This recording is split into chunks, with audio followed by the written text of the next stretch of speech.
Welcome for another SCLC program, the Southern Christian Leadership Conference. Ladies and gentlemen, this past Friday, I just want to mention that our former employee, staff member, co-worker, great leader in his own right, who wrote the news as we made the news for many of years. But he worked for SCLC right at 12 years. I've been back for quite a few years now. I got a total of 17 years in.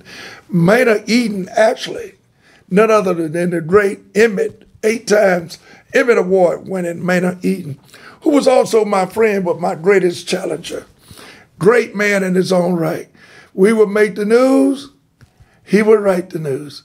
Maynard was a special kind of individual, very unique.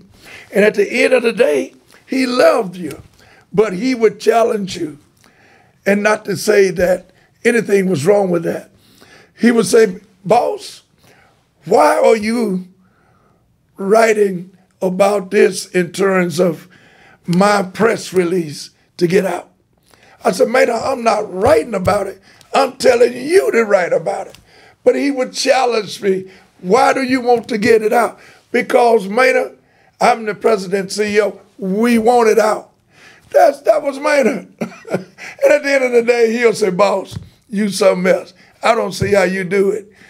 My friend, my brother, the great journalist himself, Mr. Maynard Eden, will forever be remembered and missed in this office of SCLC, the Southern Christian Leadership Conference. And speaking with Maynard, as I mentioned at his memorial on this past Friday, I wish he could have been with me because I went to Marks, Mississippi. Many people don't know about Marks, Mississippi, but that's why ultimately Dr. King was assassinated, was killed, was murdered. Because when he went to Marks, Mississippi, he saw the impoverishment of the people there. He saw the young children with swollen bellies, like a third world country, an undeveloped country to many degrees. Dr. King was supposed to have been killed. See, people don't know this in history. That's why you have to get out of your comfortable zone and go and research and go to the places around the world. I just happened to, on this trip, go to Marks, Mississippi. They had helicopters, 1 or 2 helicopters, trying to pick out a specific time to shoot him. But the people there knew what was going on, and they were very careful in how they covered him.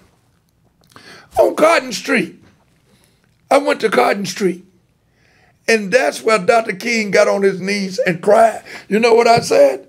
Told the people that was really involved with this movement of Marks, Mississippi, and coming back from the trip. I call it a talk with God. When Dr. King had a talk with God, when he was in Marks, Mississippi, and that's when he planned for the Mule Train. Got it in my office. When I spoke in not only Marks, but Cleveland, Mississippi, they presented me the portrait as an artistical drawing on a towel that I have in my office that said the Mule Train, Marks, Mississippi, and they call it Martin and the Mule Train.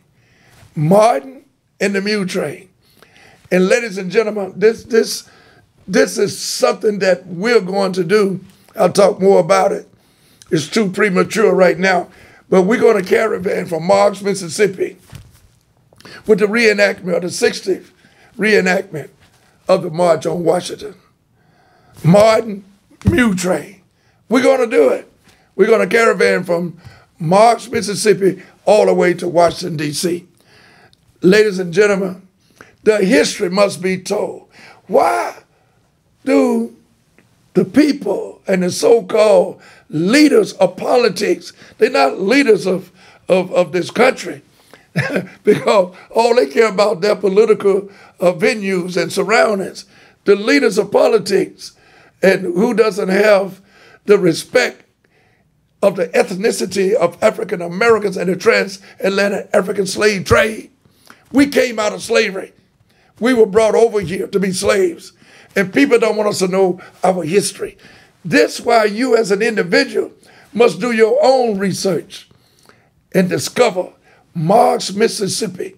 And I just want to thank Ms. Velma Wilson, who is doing a great job in recollecting and bringing about the successes and the failures of what took place with the Mule Train.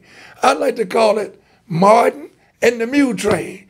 Representative Tyrone Brooks, named right there on the top 10 of Senator members. Willie Bolden. This is SCLC, folks. This is SCLC.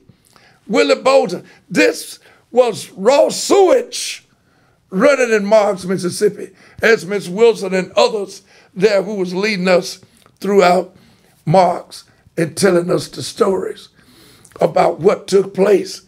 You had raw sewage. And I was told by someone some time ago, I even seen pictures with people getting around when it flooded in Marks, Mississippi. People would be in the canoes.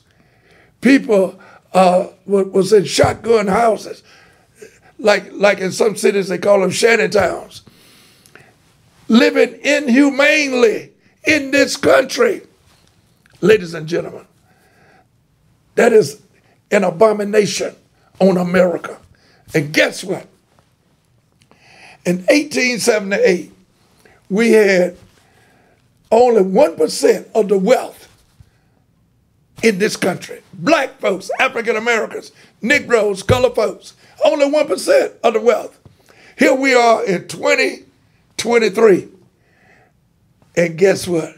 Nothing has changed. We have only 1 to 2% of the wealth of this country. I don't care how much you hear these athletes making money.